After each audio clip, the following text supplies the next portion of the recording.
to build you there. Put carpet on the wall? We could do that. It wouldn't be as loud in here. No echoes. Some of our TVs on there, you can't look at our company. See, you're in this spot now. Use the mirror. Oh, that's right. Yeah. He gets distracted.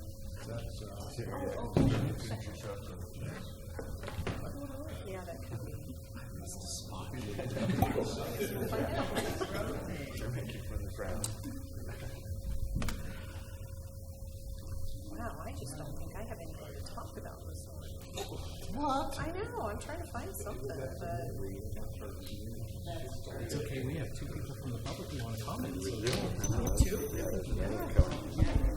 Bad idea. he lives close to us.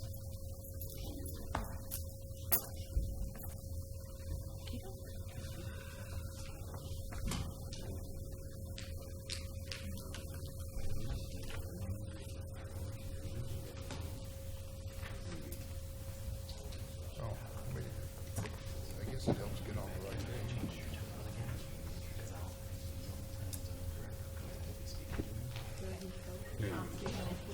I was thinking this, I don't know if I had it ready ahead of time, and I prepared for the public hearing. When you say it, it's such a habit. No, I don't. I don't know. think any of these are on the street, so just put them in. There may be.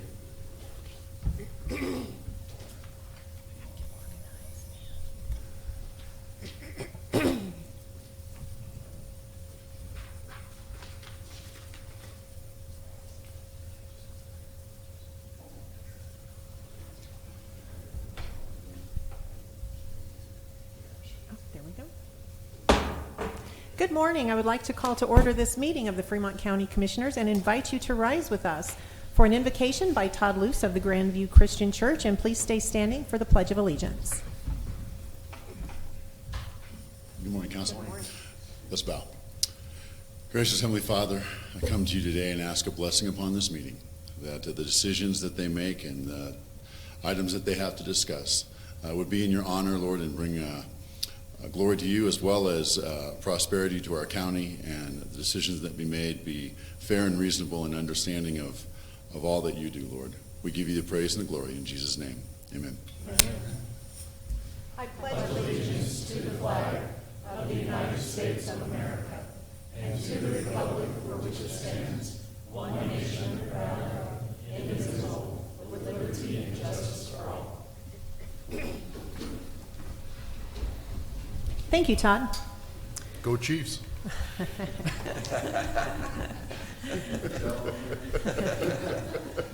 Let's have roll call, please. Commissioner Bell. Present. Commissioner McFall. Present. Commissioner Payne. Present. County Attorney Jackson. Present. County Manager Bryant. Present. Planning and Zoning Director Garrett. Present. All right, thank you. We turn next to approval of today's agenda. Madam Chair, I don't know of any other changes, so I move to approve the agenda. Second. It has been moved and seconded to approve today's agenda as presented. Further discussion? Roll call. Commissioner McFall. Aye. Commissioner Payne. Aye. Commissioner Bell. Aye. Motion carries. We move next to today's consent agenda, and I would like to make a note. We are scheduling a couple of different public hearings today. Both of these are being scheduled for a month from now, 4 more weeks, on Tuesday, February 25th, beginning at 10 o'clock in the morning. The first one is on a request for a special review use for a rural recreational facility, which is Royal Gorge Karting out on Highway 50. And the second is a request for a special review use for a travel trailer park and campground called Phantom Canyon Estates off of County Road 67 north of US Highway 50. Then, Madam Chair, I move to approve the consent agenda. Second. It has been moved and seconded to approve today's consent agenda. Further discussion? Roll call. Commissioner Payne. Aye. Commissioner McFall. Aye. Commissioner Bell. Aye. Motion carries. Up next, we have informational and administrative topics. We're going to start this morning with County Manager Sunny Bryant, who has a report for us. Good morning, Sunny. Good morning. Morning. So just a couple of quick items to report on. On Wednesday, January 22nd, we had a Brownfield Advisory Committee meeting. And so this group came together and reviewed a few sites that had been nominated and have made recommendations on which sites to go forward and recommend to EPA for review. And then next week, I will be attending the Colorado City and County Management Association Conference. So I'm very excited to go up there and learn some ways that I can help improve my abilities to serve the citizens of Fremont County. So that's all I right. have for the manager's report. Thank you, Sunny. So let's go ahead and move into the sales and use tax report.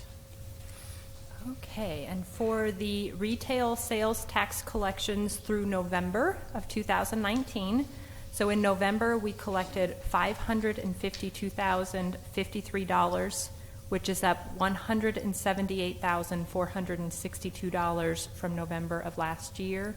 Year to date, we are up $873,292. So these funds get split between general fund and the sales and use tax fund, which that fund actually is used to repay the certificates of participation that we have.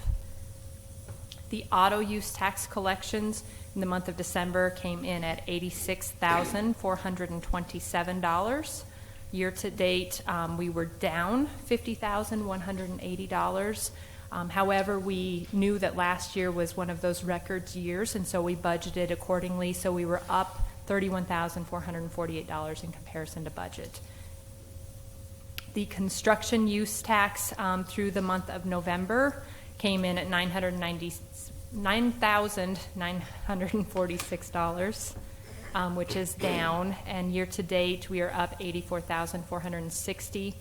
This one will wait a little bit to close it out because we do have City of Canyon City and City of Florence that remit funds to this. So once we get those final numbers, we'll close out December for that. And then the lodging tax for the month of November came in at $21,446, which that fund, oh, and I've got it frozen on my slide, so I apologize. Okay, so for lodging tax, year to date is up $14,550. And then the sheriff retail sales tax in the month of November came in at $368,035, which is up $118,000, and year to date we're up $582,000. And then the sheriff auto use tax collections in December came in at $57,000, so year to date we were down $33,000, but once again we budgeted accordingly, so we were still up $24,000 in comparison to budget.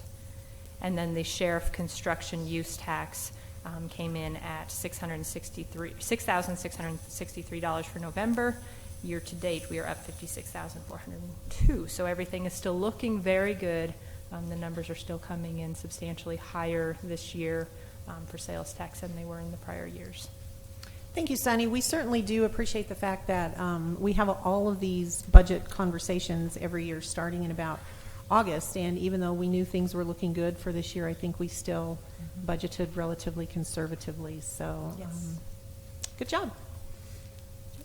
Do we have any other staff or elected official reports this morning? I'll say one thing. Go for it. We had the arena at Pathfinder Park redone. It was finished first part of the week or through the weekend. There was some new dirt added to the dirt that was there, so it's going to make it a tougher surface, so it won't be quite as slick and dangerous for horses. I think that'll improve the quality of that arena quite a bit.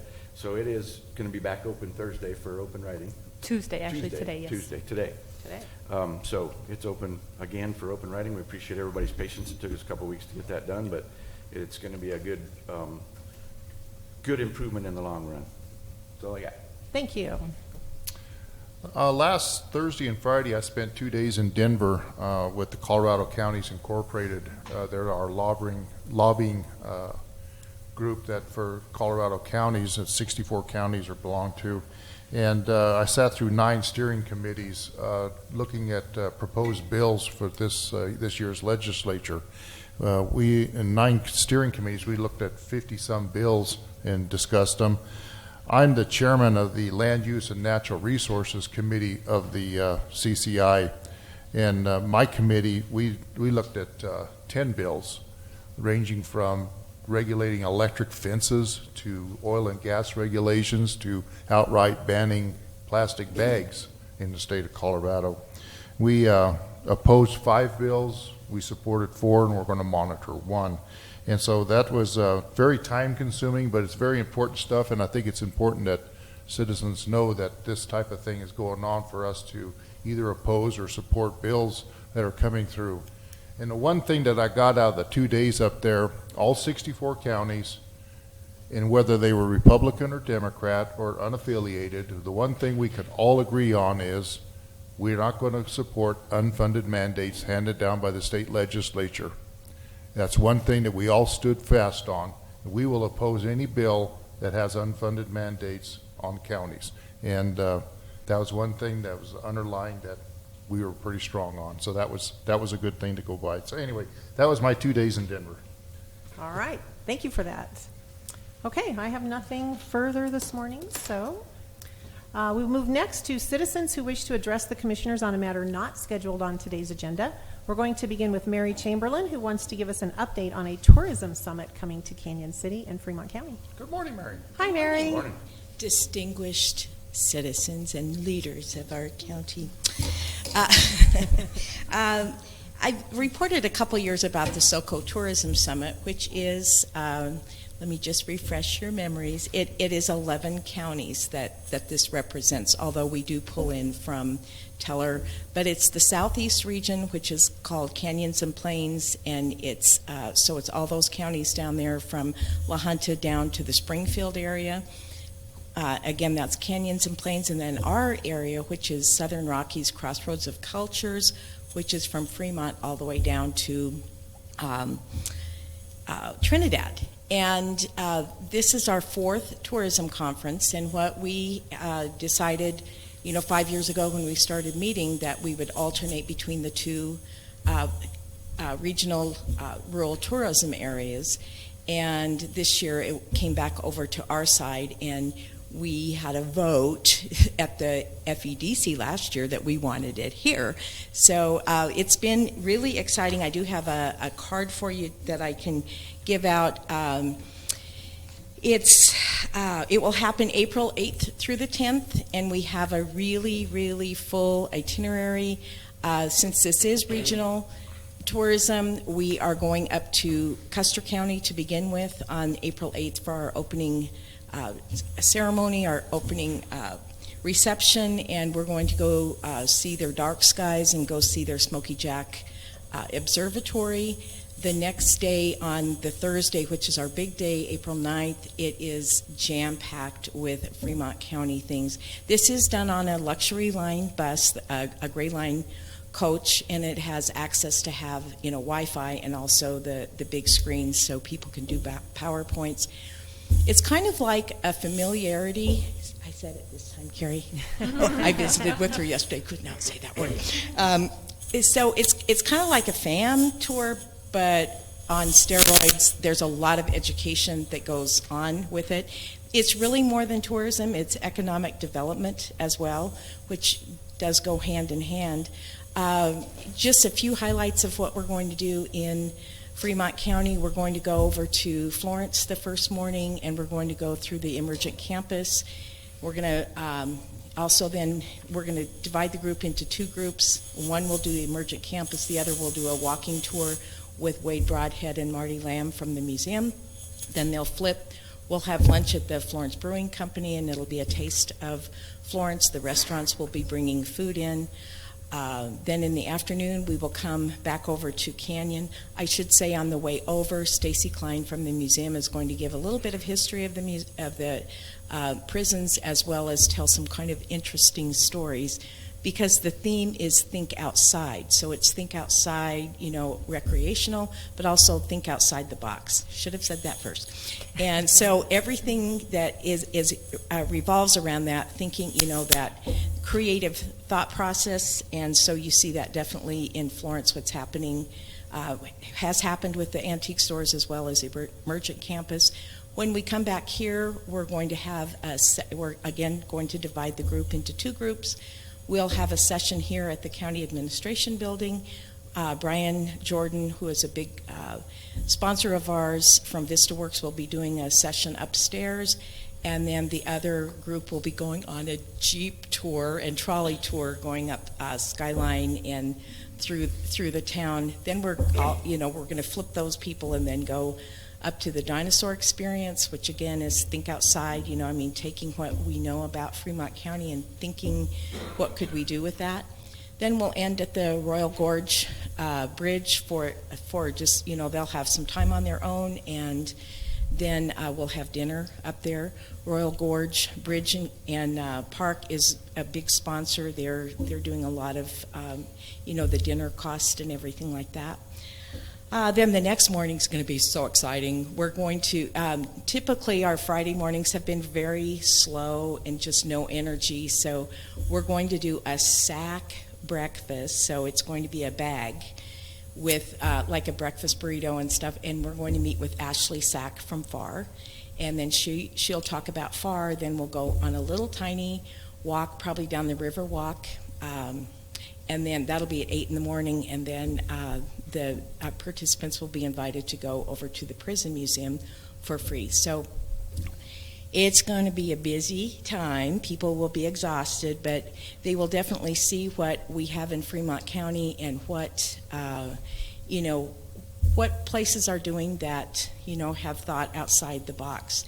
The way you can support this is we will be having some, the lunch and dinner. Probably will be invited to those. If you could, come and sponsor that.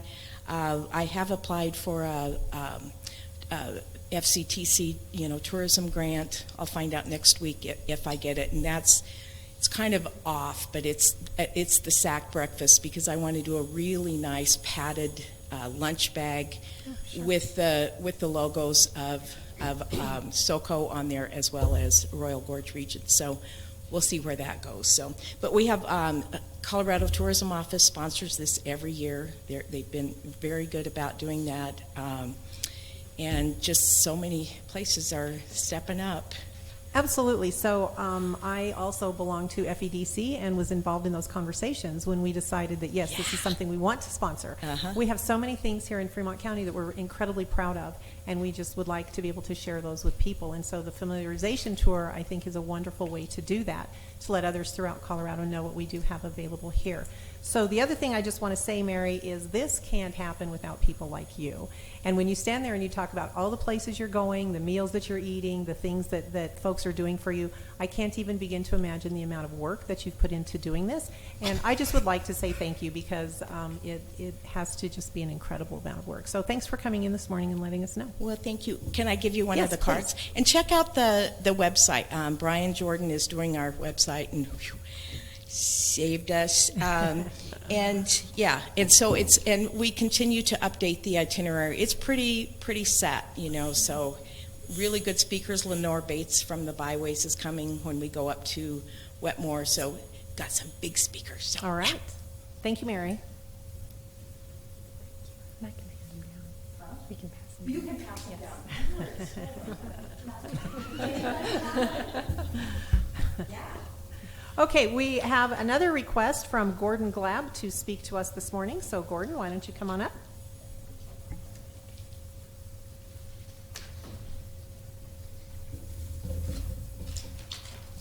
Sorry, I'm a She's mess. trying. Good morning, sir. Good morning. Good morning. Hi, I'm Gordon Glab.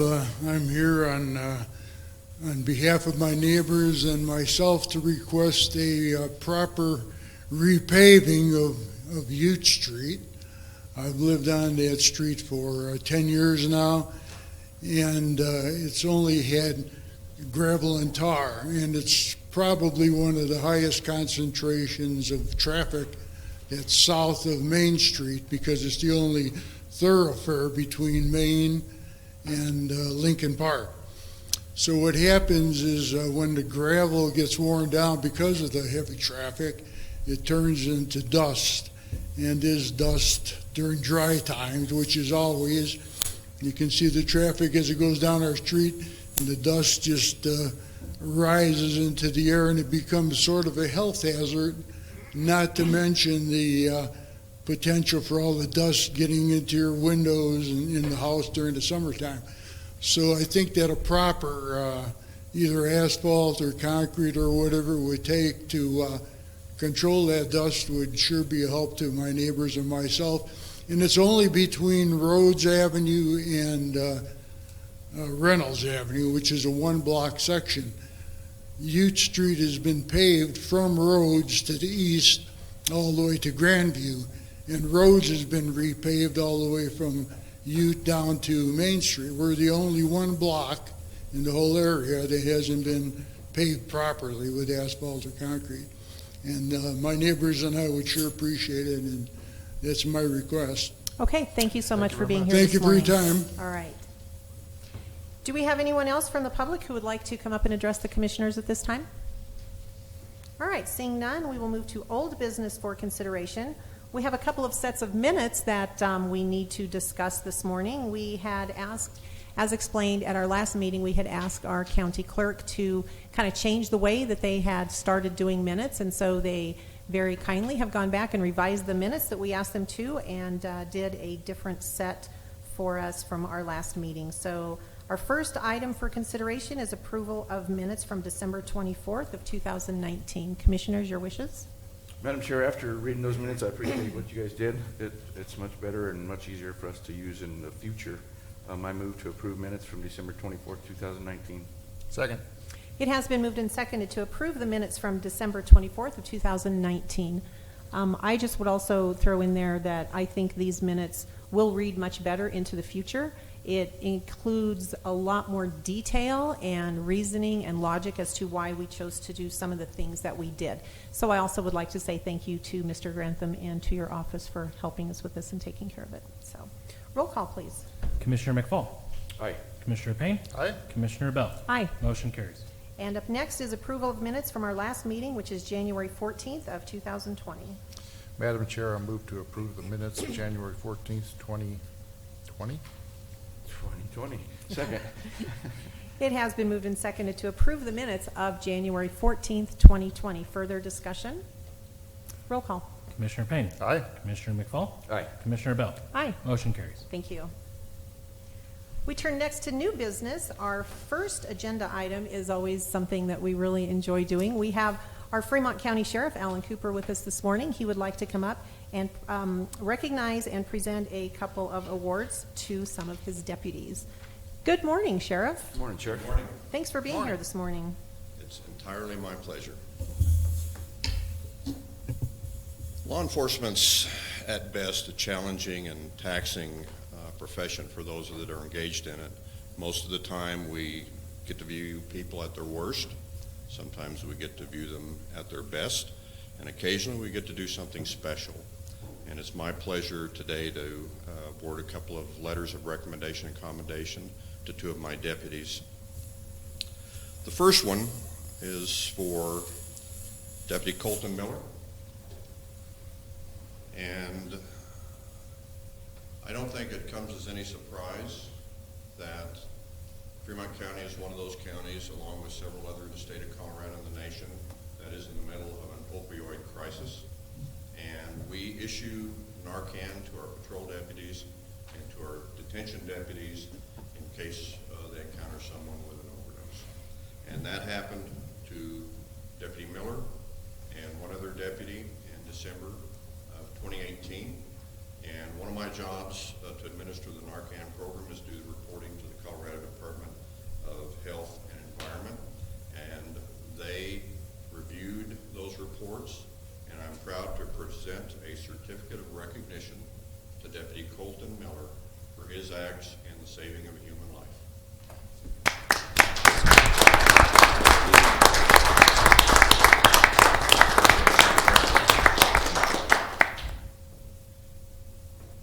Thank you very much. Thank you, sir. Deputy Miller, well done. Thank you. The second one is a letter of commendation, and this is for Deputy Sergeant Troy Miller.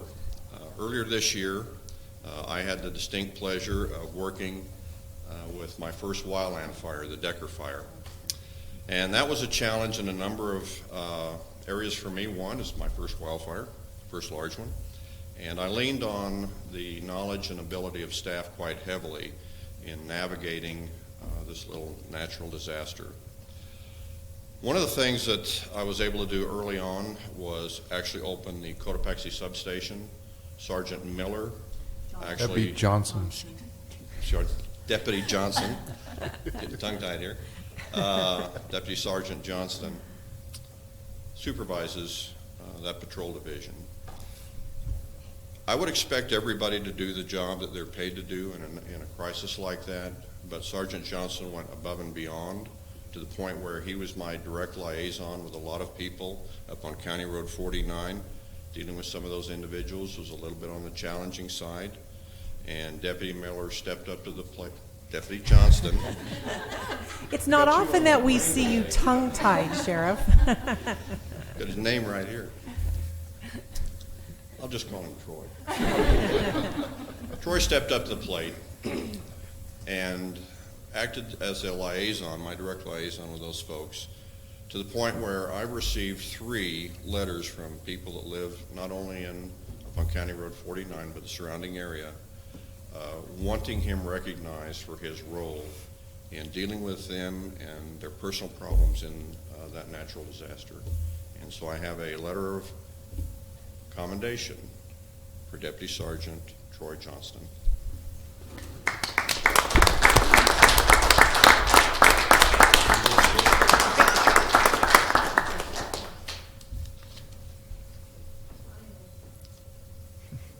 How's that?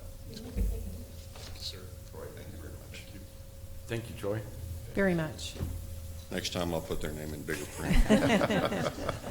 And that's all I have. So Thank you, Sheriff. I would just like to make a really brief comment. We talk a lot about Narcan and about the opioid crisis. And I've had people actually say to me, why are you saving people who are addicted to drugs? My response is along the lines of, you don't understand. If that's what your response is, you really don't understand what's happening. Because we're not talking about saving the lives of people who are in the gutter with drugs and have been laying there for the last 12 years. We're talking about mothers and fathers and sometimes grandparents.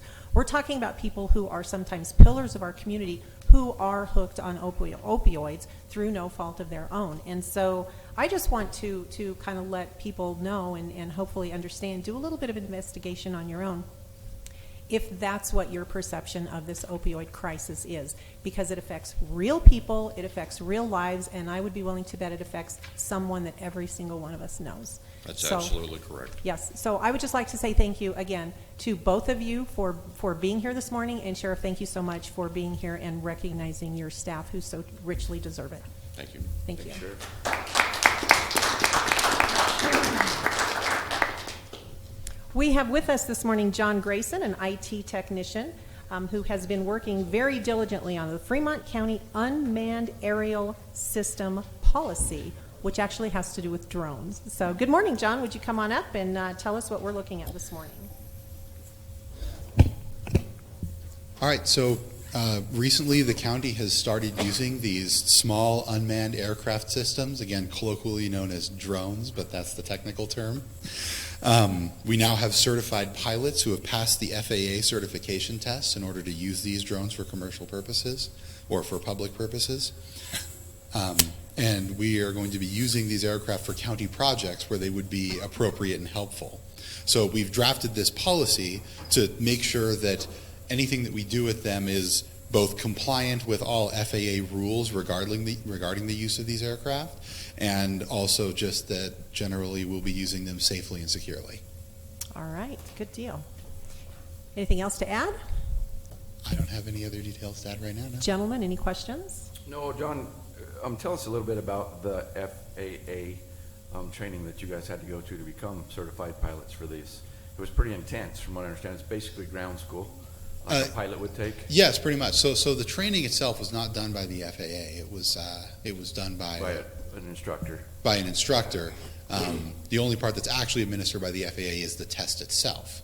But yes, it actually does involve learning quite a bit about aircrafts and FAA rules and regulations, even things that don't necessarily apply to the use of these small aircraft systems. Generally, the idea being that we need to be able to understand where full-sized aircraft are going to be, so that as someone using one of these small unmanned systems, that we're not going to get in their way. Very good. Anything else? All right. Madam Chair, I move to adopt the Fremont County Unmanned Aerial System Policy. Second. All right, it has been moved and seconded to adopt the first ever Fremont County Unmanned Aerial System Policy. And I would just like to say thank you, John, again, for all your work on this. I know it's been a long road. We've been talking about this for a few years now, to go through the training that you went through, to help other people get trained, and figure out exactly what the heck you're doing with those things. So I just wanted to say thank you. Gentlemen, further comment? All right, roll call. Commissioner McFall. Aye. Commissioner Payne. Aye. Commissioner Bell. Aye. Motion carries. Thank you. Thanks, John. Thanks, John. Thank you. A couple of months ago, the Board of Commissioners sent out a call to community members asking for applications or self-nominations to the Fremont County Fair Board. We already have appointed a few people from that, but we came to find out in the last couple of weeks, one letter had come to us kind of through the wrong door, and it never actually received this board. But we took a look at it. It had been sent in on time, even though it had been sort of misplaced here at the county. It had been sent in on time. And we had a discussion and decided that our Fair Board does have open spaces, and we would like for this person to go ahead and serve a term with us on the Fair Board. So, With that, Madam Chair, I move to appoint Dana Swetland Dana Swetland to the Fremont County Fair Board with a term expiring December 31st, 2021. Second. it has been moved and seconded to appoint Dana Swetland to the Fremont County Fair Board, beginning immediately and with a term that will expire on December 31st of 2021. Further discussion?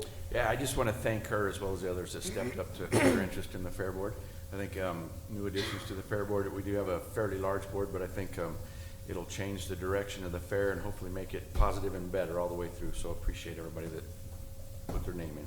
Absolutely. There's a lot happening in Fremont County 4-H right now. All right. That More it? better. More better. Okay. Let's have a roll call.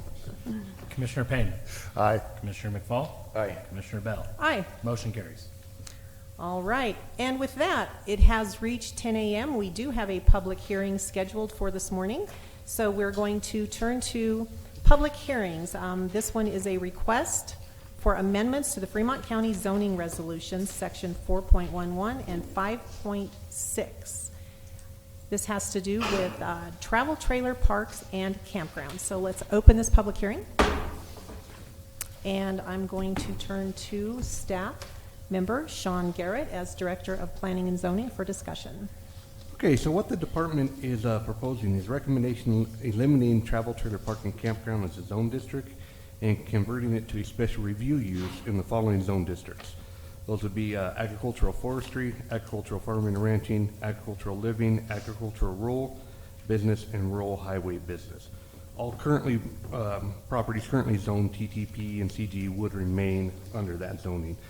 Means that the nature and the premise of travel trailer parks and campground is specific development requirements associated with the use. Converting it to an SRU would allow more flexibility for owners and developers. If something were to happen and they decided to shut it down, then they wouldn't have to come in and make application to rezone back to the previous zone district to do a different use. All right. Thank you, Sean. Any questions or discussion at this time? No, basically, Sean, this is another way of kind of redoing a lot of our regulation stuff. But what this does is allow more uses within these zones too, in a much simpler fashion, I guess, is the way to do it. It kind of simplifies things. Okay, thank you. All right, this is a public hearing, so I would like to ask if there's anyone in the audience who would like to step forth and talk about this issue. Don't everyone run at the same time. All right, seeing none, we will close this public hearing. I would just like to make a note that we have been having this conversation for a very long time. We looked at a lot of different ways to change things up to allow campgrounds and parks here in Fremont County, and it's taken a long time for us to finally land where we landed. I think this is a really good place. I think what we're doing today makes a lot of sense.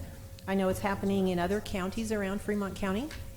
And as my fellow commissioner noted, there are a lot of things that Sean has been doing to try to clean up and to make our zoning regulations easier, especially for the public to deal with and to be able to do some business things and residential things here in Fremont County. So I just want to say thank you, Sean, for all your work on this. And I think with that, I'm prepared for a motion. She closed the public hearing I already. close the public Yeah. hearing? Yes. We will need a resolution number. We need a resolution number. I'm having a little discussion. I think this one, those 8 and 9 were from the 2 public hearings we had last week on the other resolutions? Yes. I don't So think we've assigned one to this. We one have yet. not, so this should be 10. Yeah. Okay. So we'll start it with 10, correct? Okay. Okay. Okay. So, Madam Chair, I move to approve resolution number 10, which is amendments to the Fremont County zoning sections 4.11 and 5.6. Second. It has been moved and seconded to approve the amendments to the Fremont County zoning resolutions, section 4.11 and 5.6, concerning travel, trailer park, and campgrounds. And, all right, I guess that's it. Any further discussion? Roll call. Commissioner McFall. Aye. Commissioner Payne. Aye. Commissioner Bell. Aye. Motion carries. All right. Thank you, Sean, for your work on that. Thanks so much. Okay, back to new business for consideration. We are currently on item number 4. This is a resolution, which will be resolution number 11, and letter of support along with a $3,000 funding commitment to participate in the Colorado Department of Higher Education's Colorado Opportunity Scholarship Initiative, also known as COSI. And I will turn to fellow Commissioner McFall for an explanation. Thank you, Madam Chair. So, COSI, the county has been able to help with this for the last 4 years, I believe it is.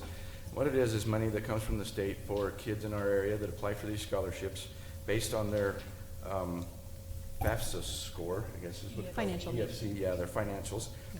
So what it does allow some kids that may not be able to go to college to have these funds to help them go to college, help them with their expenses. For the last 3 years, 17, 18, and 19, and then again this year, the proposal is to, the last 3 years we supported them with $3,000, and we would like to do that again this year. And that goes for matching funds in the COSI scholarship. There are also some other funds in there which these children, if they get a scholarship from certain other entities, they can use this money as a matching, so it doubles the funds on those scholarships that they receive. So it really helps a bunch of kids. We've get them to Canyon City, Florence, Cotopaxi schools the last few years, and it's done great for those kids. So it's a very good program, and I'm glad we're able to help with it. And with that, Madam Chair, I would move to approve resolution number 11, which is a letter of support along with the resolution for participation in the Colorado Department of Higher Education Colorado Opportunity Scholarship Incentive. Second. Initiative. Sorry. It has been moved and seconded to approve Resolution 11 and a letter of support with a $3,000 funding commitment to participate in COSI once again this year. I would just note this is an initiative that former Fremont County Commissioner Ed Norden sat in on when this first came to light, and it actually has made a really big difference for a lot of folks here in Fremont County. So both Sonny and Commissioner McFall have continued working with COSI, and they've done a really good job. So I think it's a great program, and thanks for all your work. Further discussion? Yeah, one more thing. I would be remiss if I didn't mention Fremont Community Foundation, who is the nonprofit that these monies go through. They do a great job of helping find the kids and doing the paperwork and keeping all this in order and legal and above board. So hats off to the Fremont Community Foundation. They do a wonderful job as a financial agent They do. for many different things here in Fremont County. So, all right. Anything further? Roll call. Commissioner McFall. Aye. Commissioner Payne. Aye. Commissioner Bell. Aye. Motion carries. All right, next we have a Grand Forest subdivision request. This is a request for a minor subdivision, 19-006, to approve or deny a subdivision of a 1.4 acre lot into 3 lots, each around 0.5 acres in size. This property is located at the intersection of Grand Avenue and Lombard Avenue, currently zoned agricultural suburban. And we have representative with us, Matt Koch, this morning. Good morning, Matt. Morning. Morning, Matthew. Good morning. I hope you approve, not deny. Well, I was reading, and then I realized, well, what I'm getting ready to say sounds like we already are approving, and I kind of can't do that, so. So yes, we are requesting approval of a 3-lot subdivision. It's at the southwest corner of Lombard and Grand. It's called Grand Forest because of the nature of the property. It's full of trees. It's actually like a forest up there. If you've driven by it, you probably know the property. They have cleaned it up quite a bit. There's an existing house that will remain on Lot 3. Lot 1 and Lot 2 are vacant at this time. They all are approximately half an acre, just under a half an acre. All utilities are adjacent and service the property, so no upgrades for the utilities will be required. Other than that, if you have any questions. It'll require water taps, though, right? It'll still require water taps, but there won't be any upgrades to the water lines that service. Okay. So. All right, is that it for now? All right, let's turn to Sean for a staff report. Okay, so the department has reviewed the application and found it to be complete and a true representation of the request as stated herein. The department finds that all minimum requirements for the Fremont County subdivision regulations will be satisfied by this application. There are no waiver requests or contingency items for this. All right, thank you, Sean. Anything else, Matt? Nope. No? So the Dewey's Ditch water shares will be divvied up between the 3? Is that right? I believe so, yeah, and they'll take care of that when they do sell the lots. Okay. I would note we have a new form in our booklets. It's a submittal review and a staff report that Director Garrett has been working on, and it's very helpful for us. Yeah, It puts a lot of information on just a couple of pages, so I think it makes our jobs a lot easier instead of flipping back and forth quite as much as we used to. We have a lot of the information right here. So, Commissioners, I am ready to accept a motion if you're prepared with one. Okay, Madam Chair, I move to approve the minor subdivision MS 19-006 for the Grand Forest subdivision, noting that there is no contingency items and no waiver requests. Second. It has been moved and seconded to approve minor subdivision 19-006, Grand Forest subdivision, noting that there are no requests for waivers. Anything further? Roll call. Commissioner Payne. Aye. Commissioner McFall. Aye. Commissioner Bell. Aye. Motion carries. Thanks, Matt. Thank you. Stay where you are. And our final item under new business this morning, item 6, is a request for another minor subdivision. This is for Hayden Creek Acres, creating 3 lots located in the agricultural rural zone district located at the intersection of US Highway 50 and County Road 6. Once again, we turn to Matt Koch. All right. So yes, this property is located in Coaldale. It's right at the intersection, the turnoff to Cuddy's. Give you an idea where that's at. County Road 6, okay. Yeah, the fire station's just above this. So that's the location. There is currently an existing house that will remain on Lot 1. Lot 2 and Lot 3 will be vacant for future development. The access for Lot 2, Lot 3 will be taken off of County Road 6. The access off of US Highway 50 wouldn't work because of the guards and the safety features along there, and as well as CDOT, I believe, requested it, and the fire department requested it as well. So they will be accessed. The Lot 2 will have the stem that connects it to County Road 6, and Lot 3 can either access through that stem or at a different location along County Road 6. There is a flood hazard zone that crosses through Lot 3, and the stem for Lot 2. When development occurs, they will have to make sure they engineer crossings across that floodplain so they do not impact that floodplain. And there is a note that will be placed on the plat that reflects that development within that floodplain will be required to meet all those standards. The sewer will be septic systems, and the water will be through wells. We have purchased augmentation to the Upper Arkansas Water Conservancy District to take care of that, and I believe everything else is taken care of. So, Wells, one for each one for each lot. of the Yep. new lots. Okay, staff report, Director Garrett. Okay, so the department has reviewed the application and found it to be complete with true representation of the request as stated herein. The department finds that all minimal requirements for the Fremont County subdivision regulations will be satisfied by this application. There are two contingency items. The first is approved CDOT access permit for Lot 1, and then the other is just a couple minor corrections to the plat, one of those being adding that note for the access there to both those stems. Okay. Gentlemen, questions? Comments? It's pretty straightforward. Looks pretty straightforward to me as well. Your wishes? Does, Madam Chair, I move to approve the request for minor subdivision 19-007 Hayden Creek Acres subdivision with two contingencies. One approved CDOT access permit for Lot 1 and minor corrections to the plat with no waiver requests. Second. It has been moved and seconded to approve minor subdivision 19-007 for Hayden Creek Acres subdivision with the two contingency items as noted. Is there any further discussion? Roll call. Commissioner McFall. Aye. Commissioner Payne. Aye. Commissioner Bell. Aye. Motion carries. Thanks, Matt. Thank you. Thank you. All right, with that, we have no further business to come before this board. We are adjourned.